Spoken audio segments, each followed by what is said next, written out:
Audio Jungle.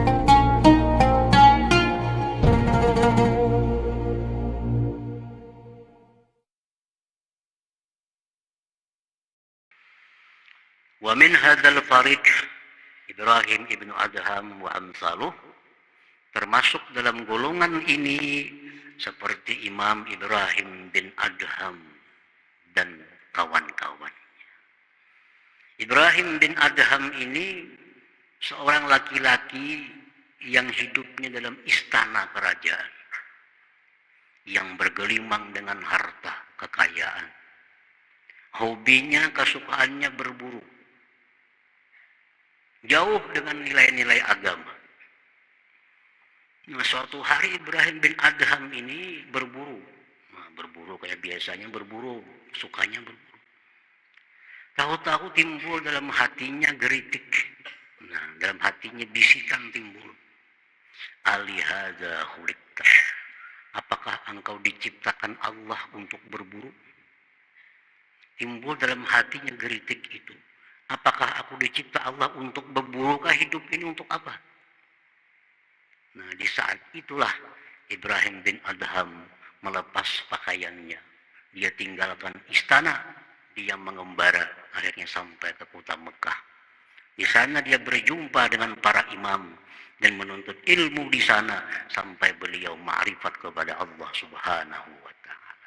Nah, ini orang dengan nyaman, dengan perasaan lezat tanpa melalui susah payah. Siapa lagi contohnya? Fudail bin Iyad rahimahullah. Fudail bin Iyad ini yang dikenal sebagai qati'ut tariq, seorang perampok. Nah, perampok jauh dengan nilai-nilai agama. Satu malam begitu hendak merampok, mendengar ada lantunan satu ayat Al-Quran. Alam ya'ni lilladzina amanu an takhsha'a qulubuhum li dzikrillah. Itu ayatnya. Begitu mendengar ayat itu, Ibrahim bin Fudail bin Iyad ini terketuk hatinya. Kapan aku tobat? Kapan aku kembali kepada Allah? Nah, pada malam itu juga Fudail bin Iyad mengembara sampai ke kota Mekah menuntut ilmu di sana, akhirnya menjadi seorang waliullah yang ma'rifat dengan Allah Subhanahu wa taala, tanpa ada yang mengajak, kada ada yang memaksa, kada ada yang membawai, dengan keringanan hatinya sendiri dilontarkan oleh Allah Subhanahu wa taala. Zunnun al-Misri, salah seorang aulia Allah yang terkenal di Mesir. Dulunya suka mabuk, dulunya suka macam-macam kejahatan, jauh dari agama. Nah, begitu beliau satu saat mendengar Imam Hasan Basri sedang ceramah di suatu masjid, terketuk hatinya.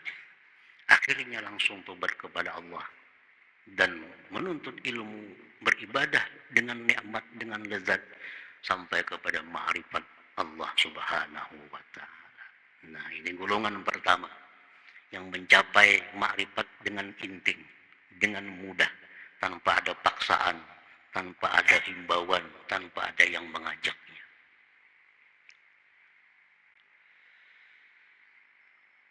Wa imma ayyakuna dha qalbin khaifin min Allah ta'ala ba'da an sami'al ayat wal akhbar wa kalam al akhyar wa yajtahidul iqbal 'ala Allah ta'ala bi mujahadati nafsihi wal khalwah والبعد عن الأهل والبلد وطلب الشيخ المرشد فذكر الله تعالى وراقبه بالنصب والتعب حتى وصل إلى حضرة الله تعالى أي عرف الله تعالى. Kelompok yang kedua. Nah, kelompok yang kedua, orang yang sibuk habis waktu beribadah kepada Allah, orang yang hatinya itu ada takut kepada Allah sesudah mendengar Al-Quran atau hadis atau perkataan-perkataan hikmah. Nah, mendengar itu takutan hatinya, takutan. Lalu dia bersungguh-sungguh menghadap Allah. Dia berjuang melawan nafsunya. Nah, berjuang melawan nafsu. Dia berkhalwat. Dia menjauh dari keluarga dan negerinya. Dia mencari guru pembimbingnya. Dia berzikir kepada Allah dengan susah payah. Akhirnya dia sampai ke hadratullah, ma'rifat kepada Allah subhanahu wa ta'ala. Jadi ada orang yang memang memprogramkan dirinya untuk ma'rifat kepada Allah. Memang sejak awal ini sudah punya program untuk jadi orang yang ma'rifat kepada Allah. Lalu dia mengamalkan ini, amalkan itu, baca ini, baca itu dengan susah payah, dengan melawan hawa nafsunya. Akhirnya ma'rifat kepada Allah subhanahu wa ta'ala. Wa hadza mimman sabaqat lahul azkar qabla al-anwar. Inilah orang yang berdahulu berzikir sebelum datangnya cahaya dari Allah subhanahu wa ta'ala. Berzikir dulu, bermodal dulu, hanya datang cahaya dari Allah. Kalau pertama tadi cahaya datang berdahulu, lalu mudah dengan zikir dengan sebagainya. Ada yang kedua ini susah payah. Wa yasduqu alaihi qauluhu ta'ala, dan ini termasuk dalam firman Tuhan, walladzina jahadu fina lanahdiyannahum subulana. Allah berfirman, orang yang sungguh-sungguh berjuang, berjalan di jalan kami akan berikan dia petunjuk ke jalan kami. Nah, orang yang sungguh-sungguh hendak ma'rifatullah, sungguh-sungguh hendak mengenal Allah, Allah bersumpah, lanahdiyannahum subulana, pasti mereka akan kami beri petunjuk untuk ma'rifat kepada Allah subhanahu wa ta'ala. Tapi jahadu, berjuang. Nah, berjuang, berkhalwat, meninggalkan kampung, berzikir sekian, dipaksanya nafsunya. Akhirnya diberi Allah jiwa ma'rifat itu. Nah, wa min hadzal fariq, dari golongan ini Al-Imam Sahal bin Abdullah At-Tustari wa amsaluh, seperti Imam Sahal bin Abdullah At-Tustari. Ini contoh seorang waliullah, seorang yang ma'rifat kepada Allah mulai awal, tahapan pertama, tahapan kedua, sampai seterusnya mendapat ma'rifat. Satu demi satu dilaluinya, rintangan dan sebagainya. Para muhibbin rahimakumullah, Imam Sahal ini belum lagi umur 7 tahun. Sudah qiyamul lail tiap malam. Belum umur 7 tahun. Sudah bangun jam 2. Karena Sidin sudah punya tujuan hendak makrifat kepada Allah. Nah, ini kan orang mulai awal, mulai nol. Amalan Sidin apa? Allahumma'i, Allahu nazirun ilayya, Allahu syahidun alayya. Itu yang dibaca Sidin dalam hati. Allahumma'i, Allah bersamaku, Allahum nazirun ilayya, Allah memandang kepadaku, Allahu syahidun alayya, Allah selalu menyaksikan aku. Itu kada terlepas di hati Sidin. Allah ma'i, Allah besertaku, Allah selalu memandang kepadaku, Allah selalu menyaksikan gerak-gerikku.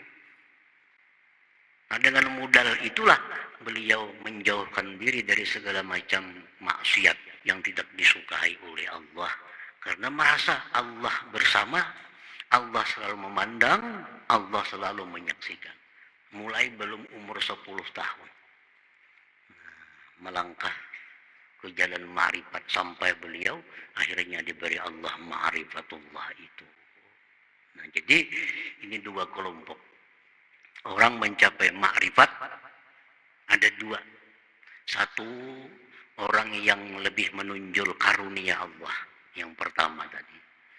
Nah, yang kedua lebih menunjul usahanya. Nah, usahanya untuk mendapatkan karunia Allah itu. Para muhibbin rahimakumullah. Qala ba'dul ulama, berkata sebagian ulama, minan nas man faja'athu inayatullah min ghairi talabin wala isti'dad. Hadza qawluhu yahtassu bi rahmatihi man yasha. Wa minan nas man harraka Allahu himmatah li talabil wusul ila Allah fasara wa jahada hatta wasala ila hadratillahi ta'ala. Hadza qauluhu ta'ala walladzina jahadu fina lanahdiyannahum subulana. Sebagian manusia ada orang yang dikejutkan oleh inayah Allah. Ini kan dia berpikir bang hendak jadi orang ma'rifat. Kan dia terpikir, kan dia terprogram dalam dirinya hendak jadi orang ma'rifat itu kan ada. Tetapi orang ini dikejutkan oleh Allah untuk jadi orang ma'rifat. Lalu dia jalani dengan inting dan mudah. Iya, ini firman Tuhan tadi, yahtassu bi rahmatihi may yasha. Allah berikan itu kepada orang-orang yang Allah kehendaki. Ada pula manusia yang Allah gerakkan keinginannya untuk ma'rifatullah. Allah gerakkan keinginannya. Maka dia berjalan, dia berjuang habis-habisan sampai dia ma'rifat kepada Allah. Inilah firman Allah, "Alladzina jahadu fina lanahdiyannahum subulana." Orang yang bujur-bujur benar-benar berjuang akan kami beri petunjuk dia ke jalan kami. Nah, para muhibbin rahimakumullah. Asyaqiyyu minan nas man la lahu anwar wala azkar wala lahu azkar wala anwar. Kelompok pertama, kelompok orang yang beruntung. Kelompok yang kedua, kelompok orang yang beruntung juga. Kenapa? Karena sama-sama pada dapat ma'rifat. Sama-sama dapat ma'rifat. Yang pertama dapat, yang kedua dapat. Ini beruntung kedua-duanya. Yang celaka dari manusia itu, orang yang tidak ada anwar, tidak ada azkar. Tidak ada azkar, tidak ada anwar. Nah, ini manusia yang rugi. Berzikir kada, artinya sibuk dalam ibadah kada, cahaya kada dapat. Golongan pertama kada masuk, golongan kedua kada masuk. Ini yang rugi. Nah, orang yang hidupnya tidak ada tujuan, tidak ada maksud untuk mengenal Allah. Nah, ini orang yang asyaqiyyu, orang yang celaka. Dia hanya ingin dapat nikmat Allah. Dia hanya ingin dapat sihat. Dia hanya ingin dapat nikmat, dapat kebahagiaan. Tapi kadang hendak tahu siapa yang memberi nikmat itu. Nah, kadang hendak tahu siapa yang memberi kebahagiaan itu. Hendak dapat nikmatnya aja. Hendak dapat pemberiannya, kada perlu tahu orangnya siapa-siapa. Nah, ini asyaqiyyu, ini orang yang celaka. Jadi kalau kita berada di golongan yang ketiga ini, nah kita disuruh untuk masuk dalam salah satu di antara dua golongan yang di atas tadi. Jangan mau berdiam di golongan sini. Sebab akan menemui kesulitan-kesulitan di akhirat nantinya. Menemui kepayahan-kepayahan di akhirat bagi orang-orang yang di alam dunia ini belum tahu, belum kenal dengan Allah Subhanahu wa ta'ala. Nah, para muhibbin rahimakumullah. Jadi kita programkan diri kita bahwa sebelum kita mati, kita mesti ma'rifat kepada Allah. Tanamkan niat dalam hati. Kuatkan cita-cita itu. Bahwa sebelum aku mati, aku harus ma'rifat kepada Allah. Jangan jadi orang gelandangan. Orang yang masuk golongan pertama kada, golongan kedua kada. Nah, bagaimana caranya untuk mendapatkan anugerah masuk di golongan pertama atau di golongan yang kedua? Rasulullah SAW bersabda, "Inna li rabbikum bi ayyami dahrikum nafahat, fata'arradu laha, la'allahu ayyusibakum nafhatun minha, fala tashqawna ba'daha abada." Ujar Nabi kita, setiap hari Itu Allah sebenarnya ada meniupkan hembusan-hembusan rahmat kepada hambanya. Setiap hari Allah meniupkan hidayah, meniupkan petunjuk, meniupkan makrifat kepada hamba. Setiap hari ada. Fata'arradu laha, maka lintangkan diri kamu agar dapat itu. Bahasa kitanya tanai. Nah, tanai. Ditanai. Karena setiap hari Allah menghembuskan makrifat itu kepada manusia. Tiap hari ada terus makrifat itu dihamburkan Allah kepada manusia. Siapa nang menanai bisa dapat. Nang kada menanai, Allahu a'lam. Ujar Nabi, fata'arradu laha, lintangkan diri kamu, tanai supaya dapat itu hembusan-hembusan yang ditiupkan Allah berupa makrifat itu. Barangkali bahwa dapat akan kalian satu hembusan daripadanya, maka engkau tidak akan celaka sesudah itu selama-lamanya, ujar Nabi. Satu pun engkau dapat, ujar Nabi, daripada hembusan itu, la tasqawna ba'daha abada, engkau tidak akan celaka selama-lamanya. Sebutin aja dapat kita. Dan setiap hari itu dihambur oleh Allah Ta'ala. Dihambur. Nah, tinggal kita mau kada menanai itu. Mau kada mengintai, mau kada melintangkan diri untuk itu. Nah, para muhibbin rahimakumullah, bagaimana caranya menanai itu? Bagaimana caranya kita menanai itu supaya dapat? Yang pertama, talabul amakinis syarifah. Mencari tempat-tempat yang mulia seperti Makkah, Madinah, Baitul Maqdis, Multazam, Hajar Aswad, Pancuran Amas. Itu amakinus syarifah, tempat di mana Allah banyak mencurahkan rahmat di situ. Datangi ke situ, rancaki ke sana, berdoa di sana. Barangkali kita dapat satu, sudah selamat, kada akan celaka selama-lamanya. Nah, satu itu datangi tempat-tempat yang mulia. Ini salah satu cara untuk mendapatkan makrifat kepada Allah itu. Apalagi selain pada itu, hudur majlis zikrin wa ilmin.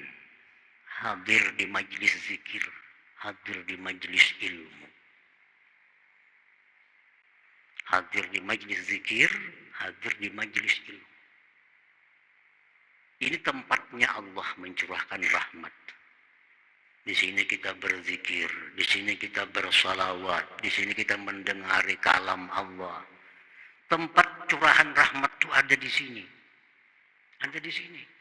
Kalau kita istiqamah, selalu hadir di majlis zikir, majlis ilmu, selalu hadir istiqamah, satu saat kita akan dapat nafhatun daripada nafahat. Akan dapat itu. Hadir di majlis ilmu, hadir di majlis zikir. Contoh kayak siapa tadi? Zunnun al-Misri. Itu kada hadir itu sih di majlis Hasan Basri. Cuma sekadar lewat mendengar. Pas Allah menghamburkan itu, dapat saja. Nah, habis itu jadi orang makrifat kepada Allah. Jadi siapa tahu kita di kali yang keberapa akan diberi Allah itu. Hari ini belum, bisa minggu akan datang, bisa minggu berikutnya. Kalau kita istiqamah, sungguh-sungguh, lanahdiyannahum subulana, Allah bersumpah akan memberikan itu kepadanya.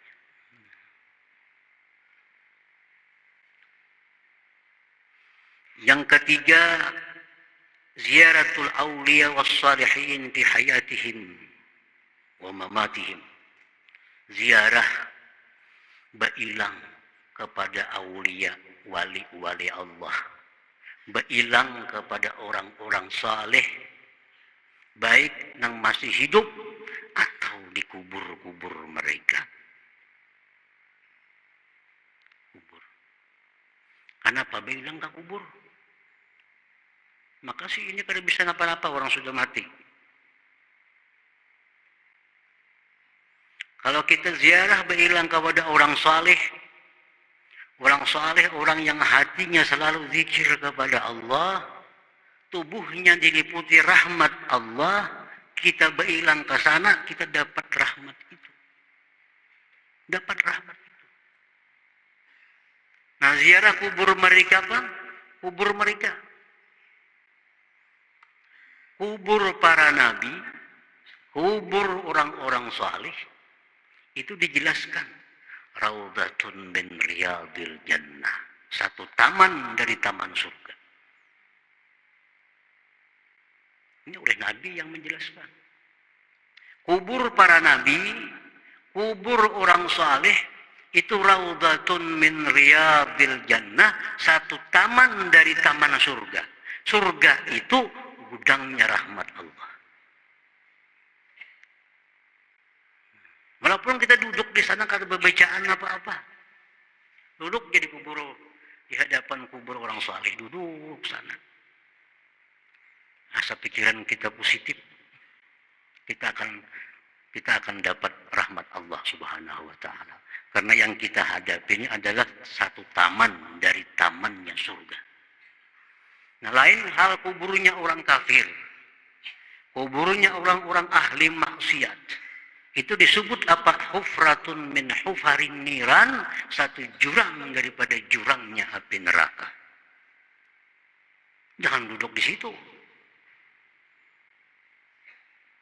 Jangan duduk di kuburan Cina. Karena apa? Karena itu ujar Nabi, hufratun min hufarin niran, satu jurang daripada jurangnya api neraka. Dan neraka ini adalah kumpulan daripada kemurkaan Allah Subhanahu wa ta'ala. Terlepas yang dikubur itu bisa memberi syafaat, terlepas yang dikubur itu bisa apa? Ada usah itu. Kita duduk di kubur, di hadapan kubur Nabi, di hadapan kubur orang saleh, itu sudah duduk di taman surga. Raudhatun min riyadil jannah. Makanya rajin doa-doa haul, doa-doa arwah. Allahumma ij'al qabrahu raudatan min riyadil jannah. Itu kang doa nih, ya Allah jadikanlah kubur fulan itu taman dari taman surga. Nah, kalau orang saleh itu jelas kuburnya taman surga, apalagi kuburnya para nabi, taman surga.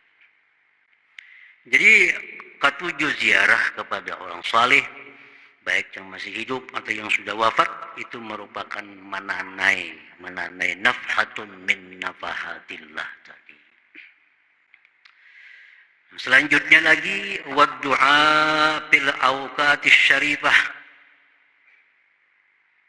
Doa di waktu-waktu yang mulia. Di waktu-waktu yang mulia. Seperti hari Jumat itu ujar Nabi ada waktu. Ujar Nabi di hari Jumat itu ada waktu. Siapa yang berdoa kebetulan pada waktu itu, doanya akan diijabah oleh Allah.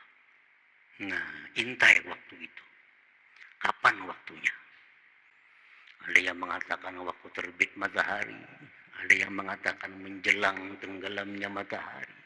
Macam-macam pendapat para ulama. Nah, intai di waktu itu berdoa kepada Allah Subhanahu wa ta'ala. Jangan sampai kita mati, jangan sampai kita habis umur belum merasakan apa yang dinamakan ma'rifat kepada Allah Subhanahu wa ta'ala itu. Asal bujur-bujur, benar-benar sungguh-sungguh kita berusaha, Allah berjanji akan memberikannya kepada